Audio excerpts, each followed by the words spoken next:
y qué relación tiene la calidad de la educación superior en los días actuales con la internacionalización. ¿Por qué es importante hablar, estudiar, investigar sobre educación superior? Entonces el contexto, cuadrar el tema, ¿no? El concepto de internacionalización, con el contexto global de este tema de internacionalización y algunos caminos para internacionalizar tanto la educación superior como también podemos hablar en temas de educación básica, que es lo que aquí se va a presentar como una experiencia exitosa de trabajo de internacionalización. Aquí les traigo algunos temas que hablamos cuando trabajamos con educación superior. Nuestra universidad es considerada hoy una de las, en los rankings, ¿no?, que tanto se hablan, una de las universidades de mejor calidad en Brasil. Y cuando se empezó a hablar de cómo había que modernizar, transformar, innovar la educación superior, se hablaba de 3 Is, y ahora pueden ver que hay 5. Entonces los primeros 3 Is eran interdisciplinariedad, cómo trabajar en la universidad de forma interdisciplinar con problemas reales. El otro era internacionalización, que es lo que se viene trabajando ya hace algunos años. Y el tercero era la innovación, cómo ser una universidad innovadora y poder ir adaptándose a la realidad que vivimos, a las necesidades contemporáneas. Solo que no se termina con esos 3 Is, ¿no? Y entonces se ampliaron para 2 más, que yo creo que son muy importantes, que uno es el tema de la inclusión, y la inclusión no solo hablando de personas con dificultades, pero sí la inclusión de todos, y todos somos todos, ¿no? Toda la comunidad educativa, ¿no? Entonces cuando hablamos sobre la inclusión de las personas dentro de una institución educativa, hablar desde el estudiante, el profesor, la gestión, las personas que limpian la universidad, de los porteros, bueno, todas las personas que hacen parte del contexto educativo, y eso es muy importante tenerlo como una visión global de inclusión de personas al contexto educativo. Y el otro que hoy se habla mucho, y nosotros como yo en este momento estoy de coordinadora del programa de posgrado y tenemos toda una evaluación que el Ministerio de Educación la hace, y uno de los temas principales de esa evaluación es el impacto social. ¿Para qué hacemos lo que hacemos? ¿Qué impacto le damos a las cosas que hacemos? Entonces es muy importante que ustedes estén aquí, que Gabriela pueda presentar el trabajo que se hizo y dialogar con las personas que participaron de esas actividades. Entonces el impacto social es el otro I que es fundamental para pensar los cambios sociales y las necesidades que tenemos en este momento de cambio. Y bueno, ahora podemos hablar aquí de América Latina, Brasil, Uruguay, que es donde estamos inseridos en este momento. Entonces, internacionalizar, esa palabra es muy larga, vamos a tener que hacerlo un diminutivo. ¿Para quién? Educación superior y desarrollo sostenible, que es lo que hoy también estamos avanzando bastante en ese tema. Entonces, el tema de la internacionalización es hablar, ¿no?, del currículum, cómo podemos flexibilizar los currículums que tenemos en las universidades o en las escuelas, qué investigaciones estamos haciendo para poder avanzar en los estudios sobre ese tema. Los proyectos de extensión, que es cuando hacemos actividades, que ahora los colegas aquí también hablaron, qué actividades hacemos de extensión para poder llevar realmente a la práctica lo que hacemos en nuestras investigaciones científicas, y la gobernanza y el compromiso social. Entonces, todo eso que estamos haciendo, para qué lo hacemos y en dónde lo podemos aplicar y de qué sirve, ¿no? Entonces, eso creo que es fundamental para pensar todo el tema de contexto. Los desafíos, entonces, es hablar, ¿no?, un poco de la equidad, ¿no? Cómo podemos hacer que todos tengan acceso, porque después hay una lámina, trae un poco ese tema de que al principio de la internacionalización era mucho el tema de la movilidad académica. En Brasil hubo el proyecto Ciencias sin Frontera, que fue un proyecto muy, muy importante, pero el tema era que los alumnos de Brasil se iban principalmente a los países nórdicos. Y eso hace con que algunas cosas no funcionen muy bien, ¿no?, por varios motivos. Y entonces, ¿por qué no internacionalizar para que todos tengamos y que todas las personas puedan tener acceso a informaciones, a conocimientos que son de otros contextos, y que hoy con las redes sociales eso está mucho más fácil de hacer, ¿no? Entonces hay que trabajar para hacerlo de una forma que sea efectiva.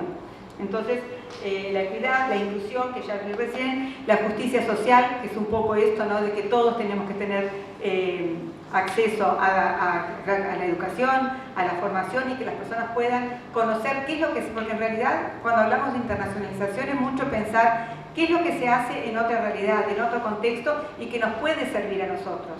No es que vamos a traer un proyecto o una actividad que se hizo en otra realidad y traerlo, importarlo y aplicarlo en nuestras escuelas. No, eso no es suficiente. Hay que conocer otras cosas de nuestra realidad para ver qué se puede y qué no se puede hacer, y por eso que las investigaciones científicas son fundamentales para ayudarnos en este proceso. La justicia social y la sustentabilidad, ¿no? Entonces, cómo hacer que todo este trabajo sea sostenible, que podamos hacer lo que queremos hacer, llevar estudiantes de Uruguay a Brasil y que sea sostenible para todos y que podamos realmente hacer esto de forma efectiva, sin el apoyo, ¿no?, institucional, del gobierno, que nos puedan tener políticas que nos ayuden a implementar estas actividades. Tensiones y responsabilidades, ¿no? Entonces acá hablamos un poco de la responsabilidad social y del compromiso sostenible. Bueno, ya lo estoy repitiendo acá un poco. Y el impacto e inclusión, ¿no?, los beneficios de la internacionalización y ampliación de acceso para formación global inclusiva. Perdón. Ahora, ¿cuál es el concepto de internacionalización en la educación superior? Yo junté el concepto de 3 autores que son personas que estudian mucho y que investigan hace muchos años. Y aquí tenemos a DeWitt, a Morosini, que es Marilia Morosini, que es nuestra compañera, nuestra amiga, y Knight, que también es otro investigador que trabaja con el tema de la internacionalización y tienen mucha producción científica en relación a este tema. ¿Y qué es lo que ellos dicen, ¿no? Que es un proceso intencional, ¿ah?, de integración de las dimensiones internacional, intercultural y o global a los objetivos, en las funciones e implementación de educación superior, a fin de elevar la calidad de la educación, de la investigación para todos los estudiantes y equipo universitario, produciendo una significativa contribución para la sociedad.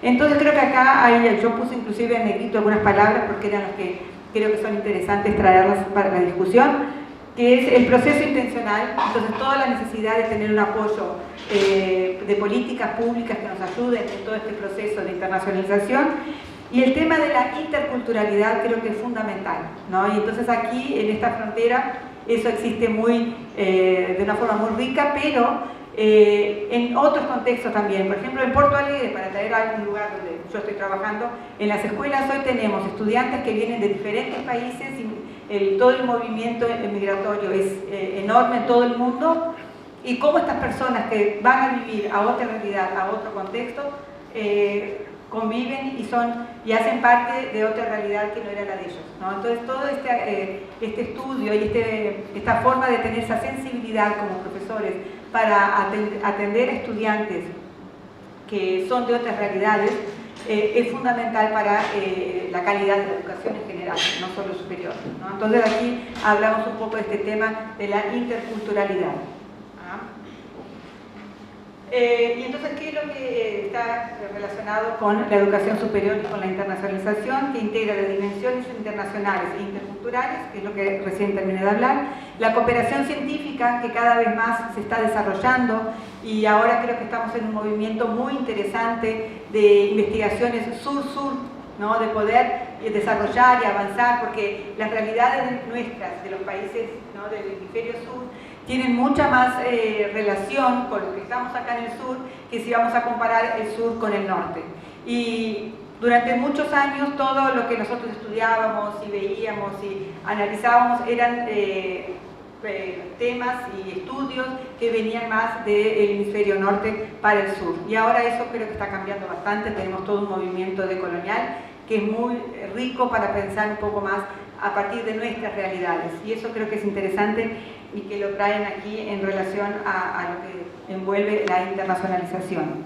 La movilidad académica de estudiantes y profesores, que también es algo que se hizo mucho y se sigue haciendo, y es importante que se siga haciendo, pero también no solo del sur para el norte, y sí que vengan del norte para el sur, para que podamos hacer un intercambio real de diferentes vivencias, ¿no? Y no estar solamente con nosotros yendo al norte. En Brasil tenemos suerte, creo que suerte, se puede decir suerte, y bueno, suerte no, es trabajo de gente que cree en la educación y en este movimiento todo, no es suerte.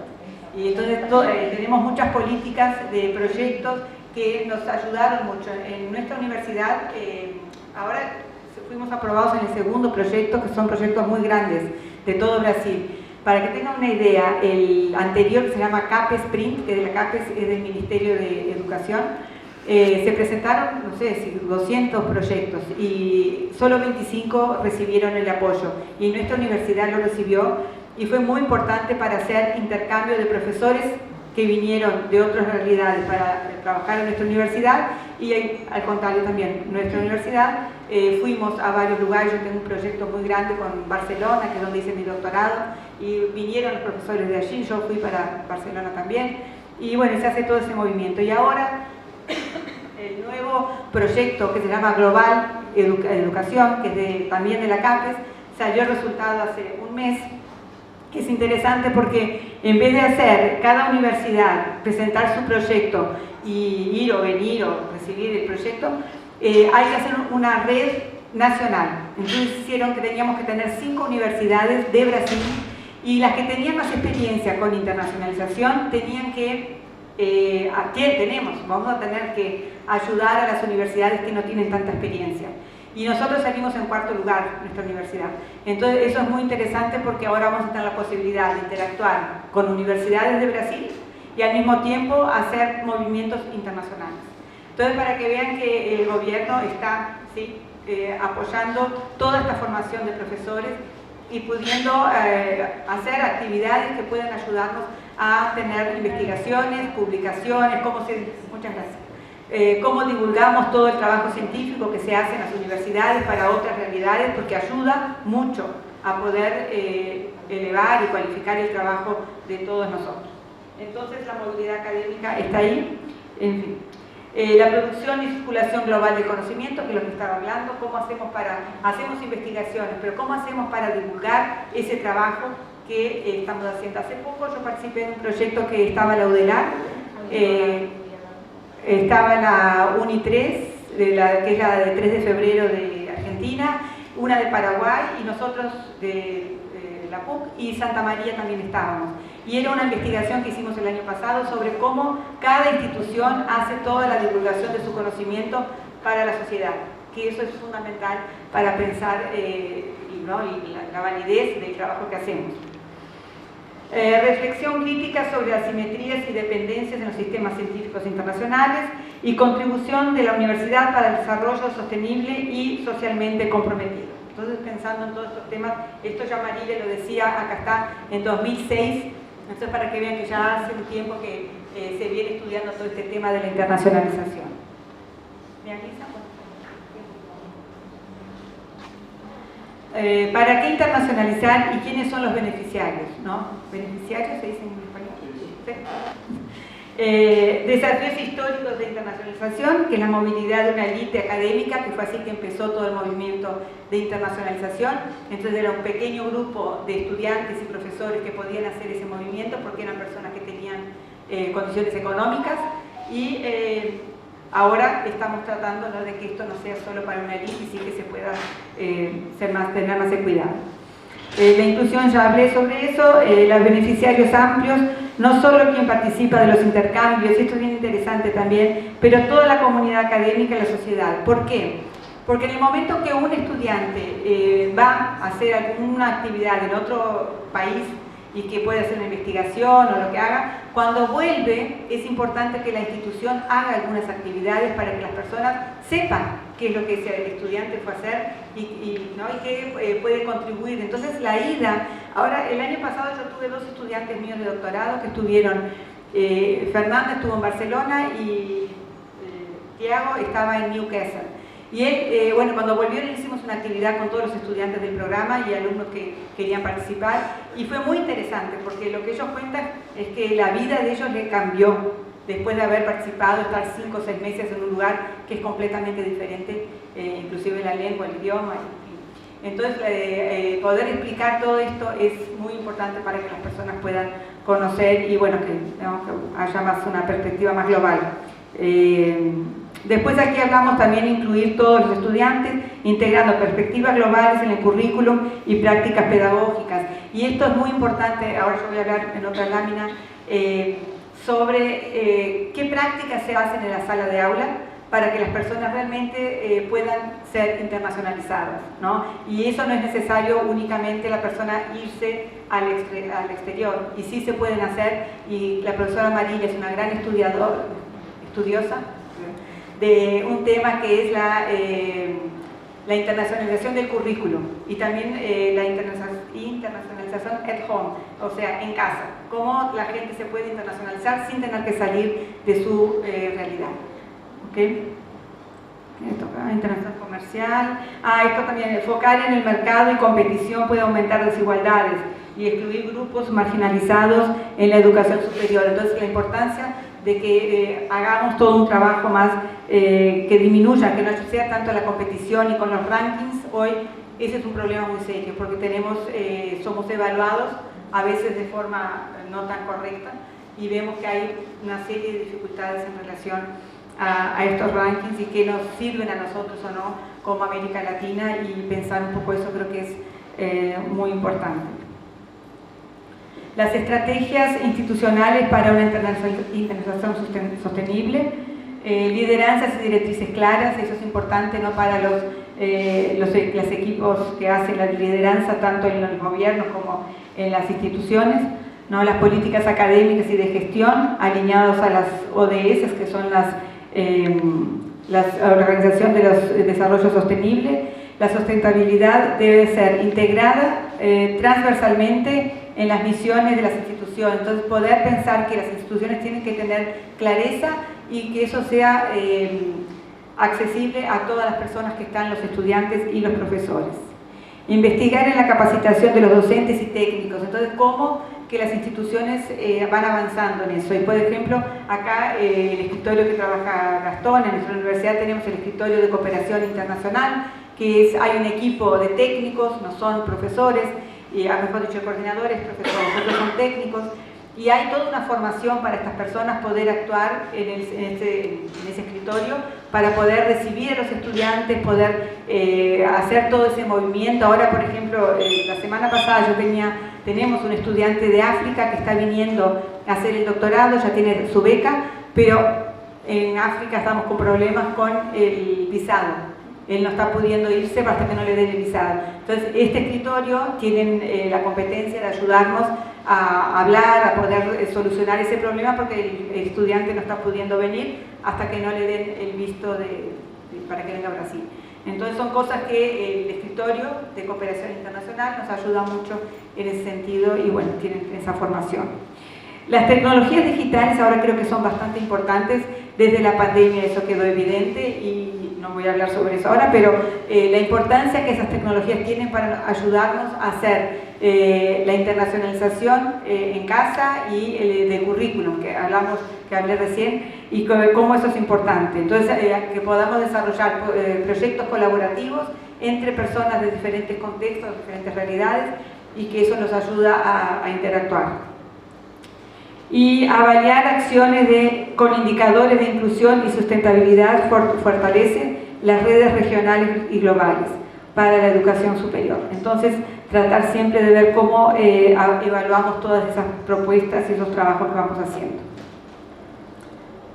Aquí las desigualdades, elitización y contradicción de la internacionalización. Algunas contradicciones que muchos se pueden estar preguntando, bueno, sí, estás trayendo cosas cómo debe ser o cómo trabajarlo, pero hay muchas cosas que todavía no quedan muy claras, principalmente en la equidad, ¿no? Si nos ponemos a pensar cómo se puede hacer para que las personas realmente puedan convivir con todo esto, ¿no? Y poder sacar fruto de un trabajo como estos internacionales, ¿no? Que privilegian universidades centrales, reforzando desigualdades y jerarquías de conocimiento global.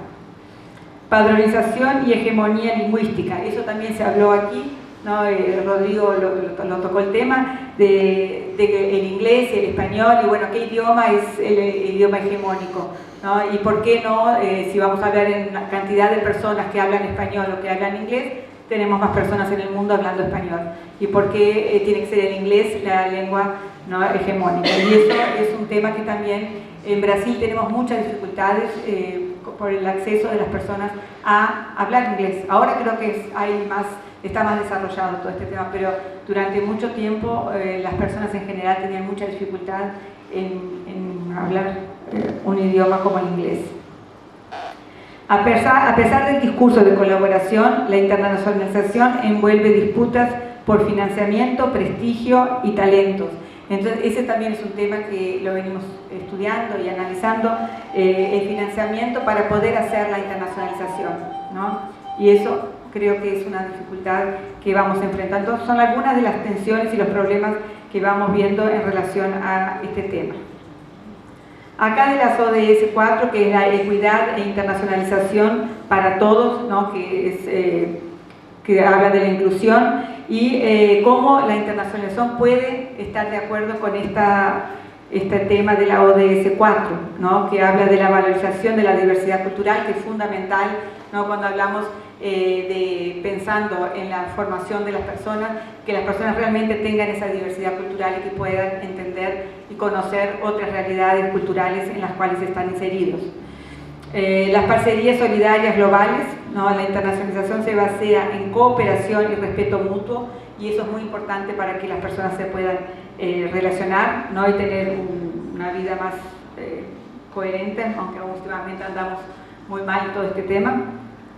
Internacionalización es vista como un derecho educacional que forma ciudadanos globales comprometidos con sustentabilidad y justicia social. Entonces, buscar internacionalización para este tema de ciudadanos globales, ¿no? Pensar en la forma de formación, en la educación y cómo podemos tener personas más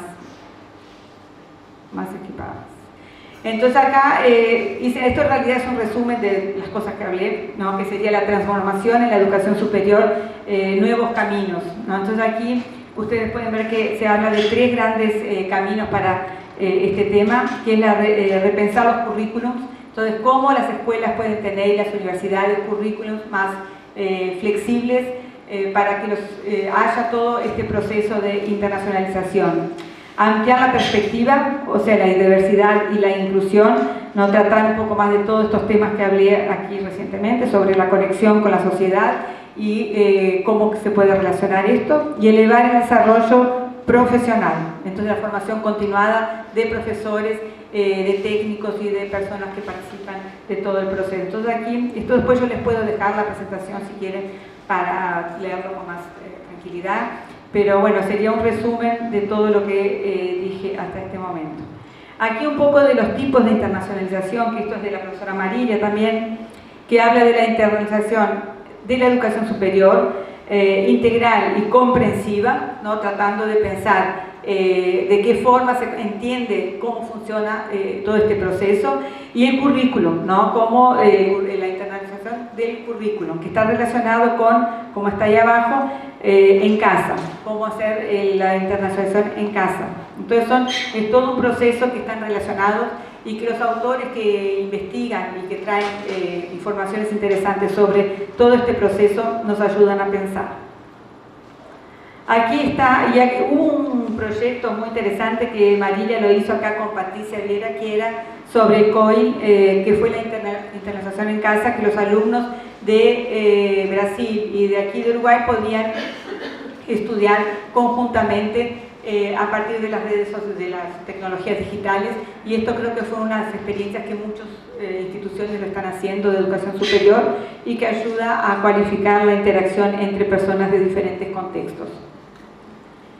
Y aquí cuáles son las oportunidades. Entonces, internacionalización como humanista y solidaria, con la red Sur-Sur, que es una red que estamos pensando y que ya se está trabajando. Yo estuve 2 veces en Angola con formación de profesores, y ahora estamos trabajando con un curso también de formación de profesores en Angola. Entonces esto creo que es algo que es muy importante para nosotros como América Latina, poder trabajar con este tipo de proyectos. En casa, cursos híbridos, virtuales, inclusivos, que también fue citado acá, que ustedes aquí también ya están haciendo, nosotros también, y creo que es un aspecto, ¿no? de futuro para poder trabajar mejor. Y las métricas de impacto sostenible y versus los rankings tradicionales. Entonces, al tener una visión más amplia para poder analizar los rankings y cómo ellos están ayudando o no en todo este proceso. Y eso creo que tenemos que tener una visión bastante crítica en relación a esto. También cuando se habla en internacionalización, se habla de ciudadanía global, que también es todo un tema que se está trabajando bastante, que está relacionado con la ODS 4, que son los valores universales, el pensamiento crítico y holístico y el diálogo, que son principios, ¿no?, de una educación más humanitaria y, bueno, más humana, y poder pensar sobre esos temas. Y asegurar la educación inclusiva y de calidad para todos. Entonces serían la ciudadanía global, está relacionada con estos temas, que es lo que nos traen los trabajos que ya son hechos. Aquí traigo un poco, preparando a los profesores para la era digital, un abordaje ética y global, ¿no? Entonces aquí se habla un poco que al principio, ¿no?, en la época de la pandemia, 1.300.000 estudiantes fueron afectados por la pandemia. Y a partir de ahí muchísimas cosas cambiaron, inclusive la internacionalización, y no solo de la universidad como de las escuelas, ¿no? Y ustedes todos saben aquí, quien trabaja con las escuelas, cómo tuvieron que adaptarse y adecuarse a todo el trabajo con las redes sociales. Entonces la ascensión de la inteligencia artificial, que es otro tema que yo ahora no voy a entrar aquí, pero que tiene mucha relación con la cuestión ética de formación de profesores, y que lo estamos trayendo. Ahora, en septiembre vamos a tener un evento en nuestra universidad que es sobre el uso de la IA en la sala de aula.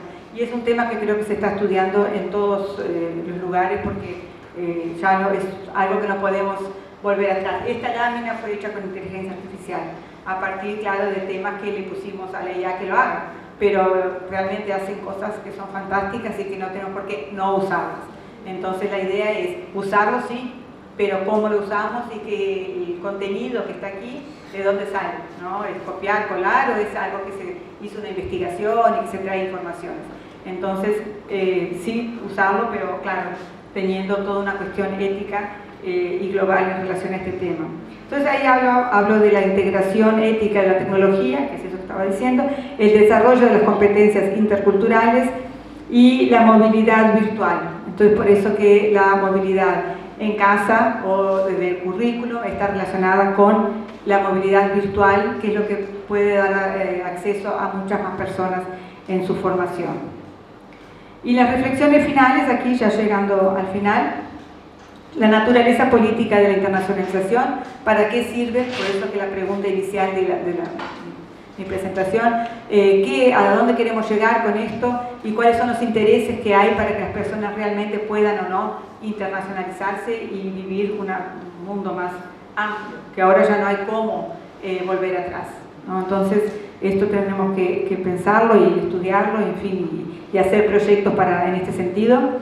El abordaje crítica inclusiva, ¿no?, que ya fue ampliar el acceso y valorizar la diversidad de los saberes, y eso es muy interesante también, porque cuando hablamos en internacionalizar, ¿qué saberes existen en cualquier lugar del mundo, con cualquier persona? Y esos saberes, ¿cómo los incluimos en un proceso de clase y de escuela y de aprendizaje para que realmente la persona venga con sus conocimientos previos y pueda ayudarnos a que él aprenda mucho más y con mucho más significado y sentido los contenidos? El proyecto colectivo como un bien común, ¿no?, debe ser orientada para la responsabilidad global y el compromiso con la sociedad sostenible y justa, y el desafío de las prácticas concretas. Entonces ahí pensar qué tipo de prácticas tenemos para que ayudemos a los estudiantes y a los profesores a poder realmente tener una vida que pueda ser más equitativa. Sí, en fin, y que podamos tener una educación mejor para todos nosotros, que creo que ese es el objetivo de todos nosotros, estar acá estudiando educación y queriendo hacer lo mejor que podemos en relación a la formación humana, a la formación de personas, y que las personas puedan ser más coherentes y vivir de forma mejor. Creo que un poco eso, ¿no?, que todos podamos sacar frutos de este tema, para poder tener una escuela más coherente y de más calidad. Creo que es esto. Un abrazo para todos y muchísimas gracias.